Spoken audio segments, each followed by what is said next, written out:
Well, hello there, everyone. It is Friday, October 1st in the year 2021. It's amazing how fast time flies by. If you're only 20 years old, you're like, what's he talking about? I was just 20 years old yesterday, and now I'm 54. See, time flies by. Anyway, what's the first step to buying a rental property? If not too many people have watched my video on the secrets to wealth. So here's the secret. Buy rental properties. That's the secret to wealth. I made a video on stocks, and that's a great way. If you make a lot of money, it's a great way to get your wealth larger, let's say. But if you're like me and you make a little bit of money in your job because you're a blue collar worker, yes, it can grow, and it may grow to a couple $100,000. And if you want to work till you're in your 60s, yes, it could grow to $1 million.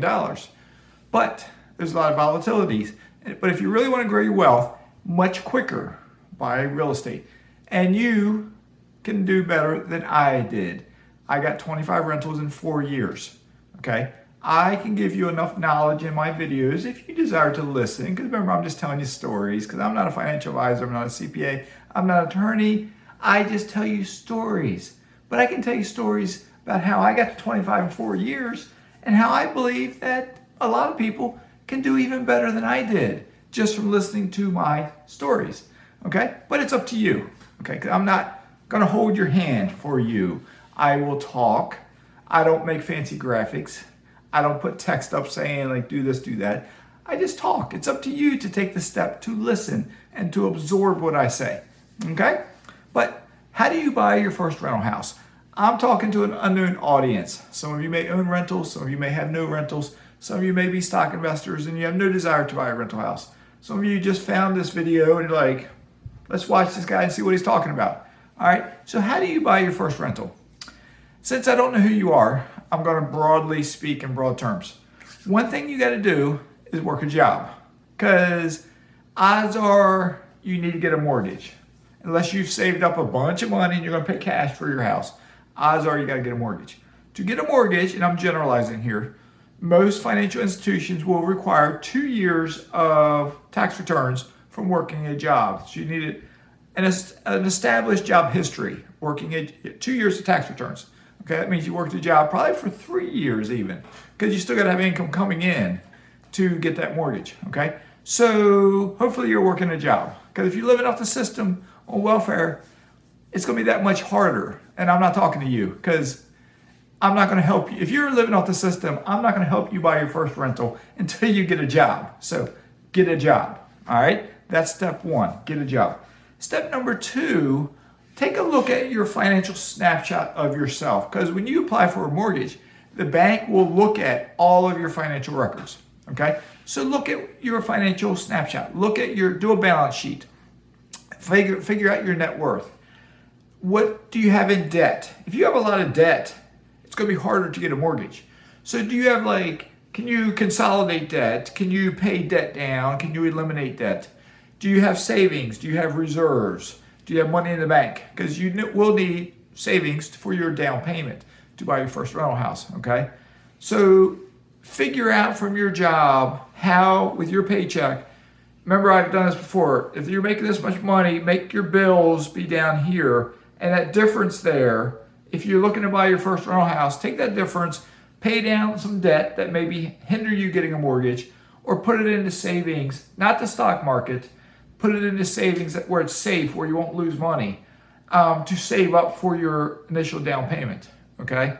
All right, another thing to do is figure out where you want to buy your first rental. Do you live in an area where you want to buy it in your area? I don't know where you live at. All right, where I currently live at in Florida, housing's expensive. But even here, I could do something to get started. I'll tell you about this in a minute. In the area I came from, Virginia, housing is cheaper. And you could find rental property for, say, $100,000. It was getting harder, but let's just use round numbers, $100,000. Okay? Which would mean if you need to put 20% down, you need to put down a down payment. Because most investment down payments are like 20% or 25%. We'll just say they're 20. If you find a house for $100,000, 20% down is $20,000. And then you have to pay closing costs, which let's just say it's $5,000. It'll vary Every bank can be different. Depending on the price of your property you're buying, it can be different. But let's just say it's $5,000. So you need $25,000, okay? So look at your paycheck. Figure out how much you can save. And for this first rental house, figure out how to cut expenses.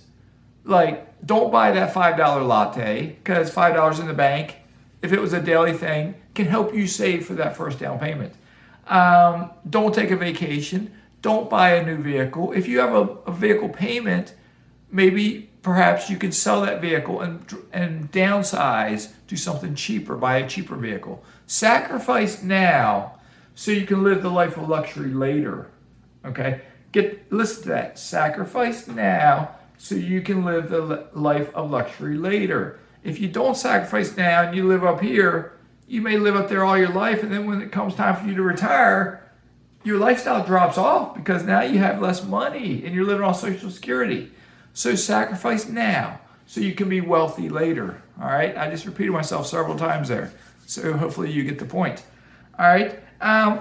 Also, look at your credit score. There's a variety of ways you can get a free credit score. You can go to any of the 3 big credit bureaus, and once a year you get a free credit report.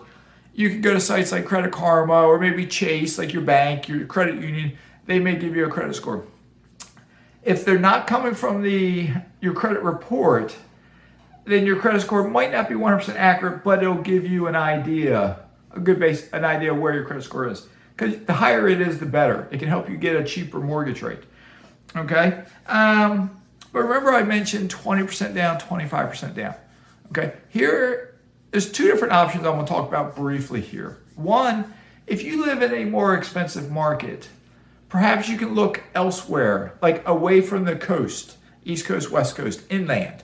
Can you find a cheaper market? To find a cheaper market, you don't just look for cheap property. You can't do that. You got to find what's called boots on the ground. You need to find someone there. The easiest way to find someone there is to find a real estate agent. So start calling real estate agents and interview them. Ask them questions. Just be yourself. You're not selling a sales pitch. Just ask them, do they sell houses to investors? Do they know contractors? Can they recommend a property manager? And if they're like, well, no, I don't deal with investors, well, you can ask them, is there a realtor in your office who does deal with investors? But nowadays, you can check online and read their bios, and odds are you can find online, before you ever talk to anybody, you can find a realtor who says they work with a lot of investors. That might be a good one to start with, because that one real estate agent might be able to lead you to your property manager and lead you to contractors. And that's your boots on the ground. Real estate agent, property manager, contractors. All right, I'm not going to go into detail on finding them, but that's who you got to find. The other thing to do is and I'll talk about one other thing after this, but that's very important, okay? So stay here. Another thing to do, though, is to learn how to run the numbers on a potential rental property. I'm going to be brief here, but I'm going to cover everything. Look at the purchase price. If it's $100,000, you put 20% down, you get a mortgage for $80,000. When you get a mortgage for $80,000, you can use an online calculator and determine exactly what your principal and interest is, your monthly payment. You can pull up your tax website for that area, odds are, and find what the tax is that is owed annually for that house, okay? Take the annual payment, divide by 12, and now you know the monthly payment. Also, you can get a quote for homeowners insurance for like a landlord policy for a house, and just see, it doesn't have to be an exact quote, but see what it's going to cost you. Let's say it's $500. Divide by 12 and you get your monthly payment. That could be your mortgage payment. You can even call the bank, the mortgage department, and ask them what's approximate taxes and insurance. They can probably help you out there. Figure out what your mortgage payment is going to be with taxes and insurance, and principal and interest. Okay, those 4 things. But then figure out what a house would rent for. If it's a 3-bedroom, 2-bathroom, if it's a 3-bedroom, 1-bathroom, it's a 2-bedroom, 1-bathroom. What do they rent for in the area? There's different ways to figure that out. You can call up property managers in that area and ask them what's an average 2-1 rent for, an average 3-1, etc. You can look out websites like Rentometer and put in an address and the house description, and they can tell you from their perspective what they think it'll rent for. But try to get an idea of a fair rent number. So then take that rent, let's just say it's $1,000. subtract the mortgage payment, and if it's a mortgage, it has the escrow, tax, and insurance in it. Let's just say, to make numbers easy, it's $500, okay? So you got $1,000 rent, $500 mortgage, just $500 left over. Oh, that $500, you don't just put it in your pocket. Out of that, the remaining money, out of the $1,000 rent, you do some little bit of simple multiplication. Figure out what's called running the numbers. You want to withhold for 3 expenses: vacancies, repairs, and capital expenditures. Vacancies, your house goes vacant, there's no tenant paying you rent. You still need to pay the mortgage. So you need to have money saved up to pay for that mortgage. Repairs, the kitchen sink starts leaking, you got to get it fixed. That's a repair. Capital expenditures, the roof needs replacing, it's $5,000, $8,000. You need to save money up for capital expenditures. 3 categories. Different markets, different investors, etc., will have different numbers they use. A ballpark number, let's say, could be 20 to 25% for all 3 categories. Not 25, 25, 25. Maybe it's like, trying to do 10, 10, 5, okay, to get 25 or something like that. But you got to look at the condition of the house. Is it a house freshly renovated where maybe there's no repairs for 2 or 3 years? Or is it need some work, so there's going to be more repairs? You got to look at everything, and that comes with experience. It comes with practice running your numbers, okay? Just practice doing it. Before you ever buy, practice running numbers. You figure out where you're going to buy at. Is it where you live at? Is it another area? And practice. But the last thing I want to talk about quickly here, because I'm running out of time, because I'm retired, so I'm running out of time, is look at and consider what's called house hacking. Dion Talks will call it the cheat code to wealth or something like that. Millennial Mike has done this. Dion has done this. I've never done it, but I am helping one of my tenants to buy the triplex that he lives in where he can do it, okay? Because, and I've studied this, I've read about it, I've never done it, but I think I'm knowledgeable about it, but I'm just telling you a story, okay? But what you can do, if you want to buy in your area, but it's just too expensive, or you have trouble saving that 20% down, first-time home buyer's loan could be like 3.5% down, 5% down, something like that, if you're buying a property to live in.